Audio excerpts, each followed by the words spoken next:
kahit sino naman siguro guys, di ba? Yan, sasang-ayon dito sa sinabi ni Sir Bunil Balingit guys. So sa mga hindi po nakakilala kay Sir Bunil Balingit, siya po yung former PBA player at tinuturing na yang the legendary mga kakyo. So sa pagkaalala ko, naglaro yan sa Papcola, Sweep, yan, Sunkiss, naglaro po yan.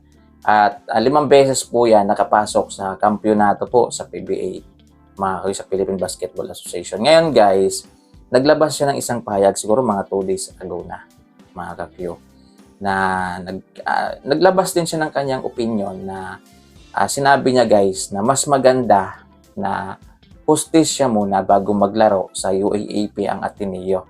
Mario, di ba alam niyo naman na maglalaro, tuloy pa rin yung paglalaro ng Ateneo, di ba, sa UAAP.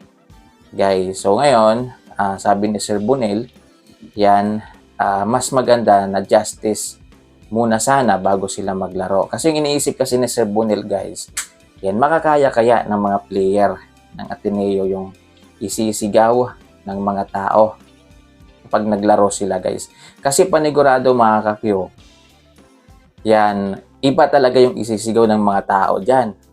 Ayan.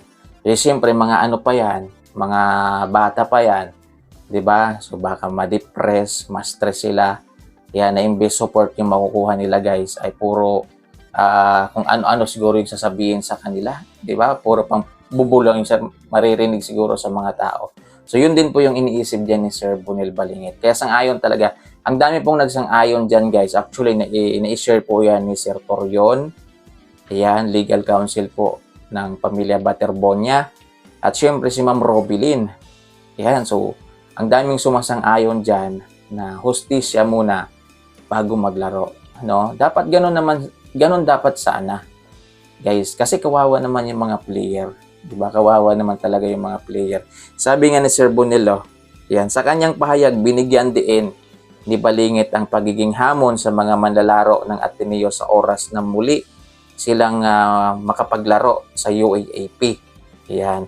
Aniya, mahalagang isipin kung kakayanin ng mga manlalaro ang magiging reaksyon at sigaw ng mga manonood habang hindi pa nare-resolba ang panawagan para sa justice kay Bobet o Rene Baterbonia at Divine Adili.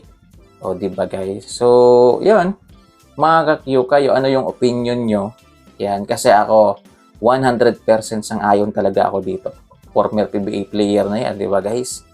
Yan, at hindi basta-basta yan. The Gentle Giant. Yan, Bunil Balingit. So, sa kanya na mismo nanggaling yan, mga kakyo, na mas maganda na iserve muna yung justice bago sila maglaro. Yan, kasi yung iniisip ni Sir Bunil, makakaya kaya ng mga player na yan.